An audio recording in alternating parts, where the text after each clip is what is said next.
Salut les gens, aujourd'hui on se retrouve pour une nouvelle vidéo qui n'aura pas de dessin, ni de tuto, ni rien de tout ça. Je vais simplement vous montrer mon matériel de dessin. Vous êtes très nombreux à me demander, et c'est surtout très souvent que vous me demandez quel feutre j'utilise, avec quoi je fais mes dessins, etc., etc. Donc je vais répondre à toutes ces questions dans cette vidéo. Je vais vous dire aussi où obtenir vos feutres et surtout dans quelle fourchette de prix vous pouvez les acheter. Et voilà, je vais donner mon avis personnel pour chacun des produits. Et j'espère que ça vous plaira et que ça vous sera utile pour faire un choix entre telle ou telle marque ou tel style de feutre. Voilà. Donc je vous laisse regarder et on se retrouve à la fin de la vidéo.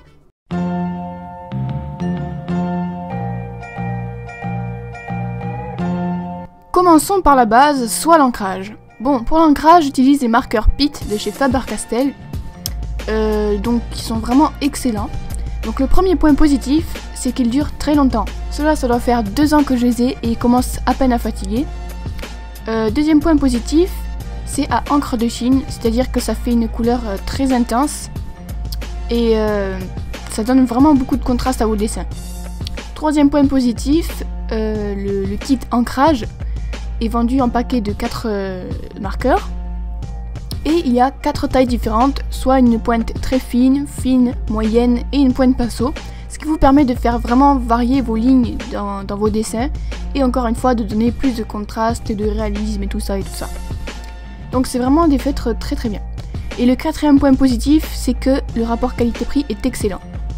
Le seul point négatif que j'ai pu voir, c'est que si vous ne clipsez pas bien le bouchon, en fait si vous cliquez pas bien le bouchon, ça va vraiment sécher extrêmement vite. En une soirée, même pas, vous l'avez déjà niqué quoi. Donc faites attention à ça. Donc maintenant parlons du prix. En France, ça doit tourner autour de 8 € en général. Si vous connaissez des endroits où c'est moins cher, n'hésitez pas à le marquer dans les commentaires. Donc bref, c'est autour de 8 € et vous pouvez les trouver dans tous les magasins où il y a des fournitures d'art et tout ça. Genre Cultura, Espace Culturel Leclerc, etc., etc. Et au Canada, parce que oui, j'habite au Canada si vous ne l'aviez toujours pas remarqué. Donc au Canada, ça tourne autour de 13 $ le paquet de 4, bien sûr. C'est pareil pour en France, 8 € pour le paquet de 4. Et vous pouvez le trouver chez Dessert très facilement pour 13 $ canadiens, bien sûr.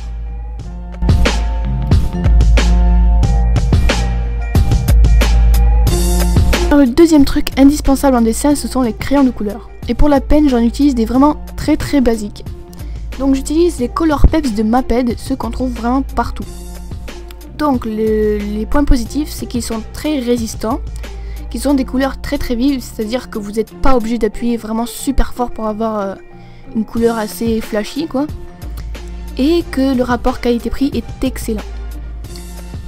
Donc les points négatifs, c'est qu'il n'y en a pas au Canada, donc il va falloir passer par internet. Et qui sont assez secs, c'est-à-dire que c'est assez dur de faire un beau dégradé homogène avec ces crayons-là. Mais néanmoins, je vous les conseille vraiment, surtout si vous n'avez pas de gros budget. C'est vraiment des crayons de couleur super. Juste avant de passer au suivant, je voulais vous faire la blague du Maped parce que franchement, si vous l'avez pas entendu, c'est trop bien trouvé. C'est pas drôle, mais on s'en fout, je vais quand même vous la faire.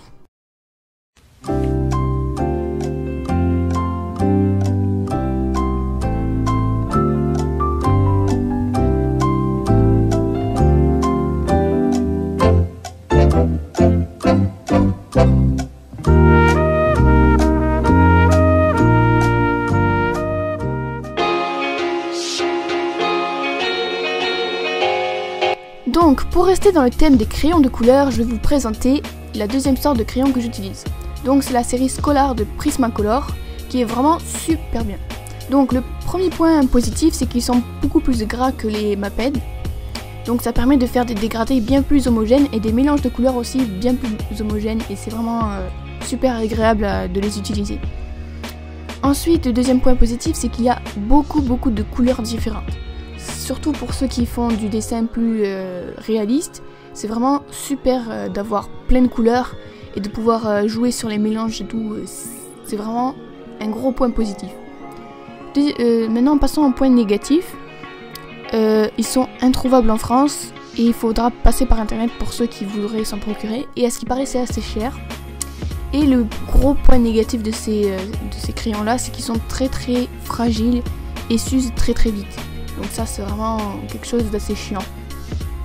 Donc pour ceux qui voudraient se le procurer au Canada, vous pouvez les trouver facilement à Bureau en gros, dans les magasins d'art, chez Walmart je pense aussi que vous pouvez en trouver. Et suivant la taille du paquet que vous prenez, ça va de 13 à 40 $. Donc c'est quand même assez abordable pour la qualité que c'est.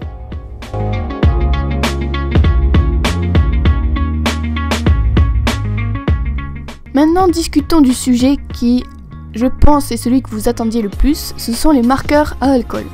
Donc je vais commencer par les Copic Ciao. Donc c'est vraiment, je pense, la meilleure marque que vous pouvez trouver sur le marché pour faire des mangas en tout cas. C'est les marqueurs qui sont utilisés par les mangaka professionnels et par les artistes aussi professionnels, pas forcément dans le manga. Donc le premier point positif, c'est qu'il y a une double pointe, une pointe pinceau et une pointe de marqueur basique en fait. Donc la pointe pinceau est très utile pour donner un effet de peinture justement, et surtout pour les détails et jouer sur les effets des lignes que vous faites. Ensuite, deuxième point positif, ils sont extrêmement bien pour faire des dégradés et des mélanges. Il vous suffit juste en fait de jouer sur la pression que vous mettez pour faire des dégradés très facilement, parce qu'en fait il y a comme plusieurs niveaux d'opacité. Plus vous rajoutez de couches bien sûr, plus c'est foncé, mais vous pouvez vraiment faire de beaux effets avec ça. Ensuite, le troisième point positif, c'est qu'ils sont d'une excellente qualité, ça j'ai vraiment rien à redire dessus. Et le seul point négatif que j'ai pu trouver, c'est le prix qui est extrêmement cher. Donc en France, vous pouvez le trouver dans tous les magasins qui vendent des fournitures d'art pour environ 4,30 € le marqueur. Donc encore une fois, s'il y en a qui connaissent des endroits où c'est vraiment moins cher, dites-le dans les commentaires. Ensuite, au Canada, vous pouvez le trouver chez Dessert pour 6 $ le marqueur aussi. Donc ça c'est à l'unité vraiment. Donc vous voyez que c'est extrêmement cher. Moi j'en ai que 6 je crois, parce que c'est vraiment très cher.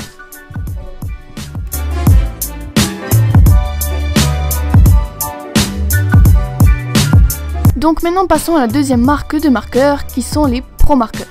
Donc je vous conseille vraiment ces marqueurs de part et d'autre parce qu'ils sont bien plus abordables que les Copics et aussi parce qu'ils offrent un très beau résultat. Donc premier point positif, ils offrent une couleur très homogène. Quand vous coloriez, en général vous voyez juste pas du tout les traits de feutre et ça c'est vraiment super pour le dessin manga, en tout cas c'est vraiment super. Deuxième point positif, ils sont très durables, c'est-à-dire qu'ils durent vraiment longtemps. Moi ceux-là ça doit faire genre 2 ans que je les ai. Je les utilise assez fréquemment et il n'y en a pas un qui marche moins bien que les autres, il n'y en a pas un qui marche plus du tout, qui est complètement sec, donc c'est vraiment super au niveau de la durabilité. Et le troisième point positif, c'est bien sûr la double pointe, donc une pointe large et une pointe fine, ce qui est très utile quand vous avez à colorier des grandes surfaces ou des tout petits détails. Le rapport qualité-prix est excellent et le seul point négatif que j'ai pu voir, c'est que c'est assez difficile de faire des dégradés parce qu'il n'y a pas vraiment de niveau d'opacité comme sur les Copics, donc c'est assez dur de faire un ton un peu plus clair, il faut vraiment être très minutieux et ça c'est vraiment pas très pratique. Donc maintenant parlons du prix. En France ça tourne autour de 3 € le marqueur. Et encore une fois, vous pouvez le trouver dans tous les magasins qui vendent des fournitures d'art, genre Cultura, Espace Culturel Leclerc, etc., etc. Au Canada, vous pouvez le trouver pour environ 5 $ le marqueur chez Dessert. Donc voilà, c'est quand même assez abordable pour la qualité qu'ils offrent.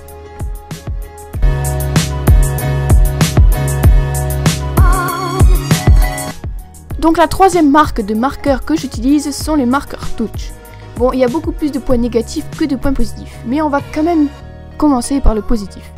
Donc, premier point positif, c'est très homogène quand vous l'appliquez. Deuxième point positif, il y a, la couleur quand vous l'appliquez est très vive et ça c'est vraiment cool. Et troisième point positif, quand vous l'appliquez sur n'importe quel papier, ça a tendance à sécher très vite, donc vous pouvez vite enchaîner avec d'autres couches, quoi. Les points négatifs, donc ça dure vraiment pas longtemps. Même si vous ne l'utilisez pas forcément longtemps, pas forcément souvent je veux dire,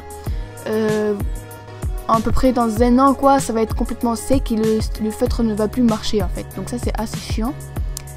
La prise en main c'est pas super confortable parce que comme vous le voyez le feutre est assez carré.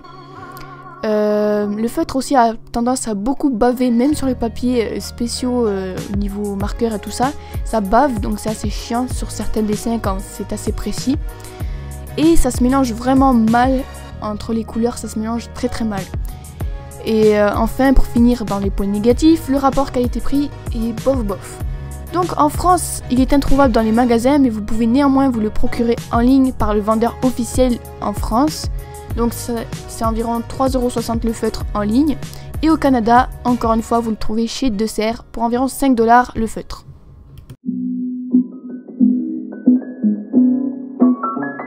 Donc finissons avec les marqueurs Pitt de chez Faber-Castell. C'est exactement les mêmes qu'au début de la vidéo, sauf que cela c'est pour la couleur. Donc il y a 5 points positifs.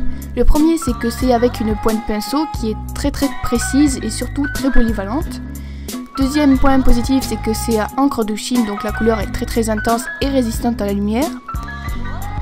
Troisième point positif, ça dure vraiment longtemps. Ça doit faire genre 5 ans que je les ai et il y en a que quelques-uns qui commencent à fatiguer.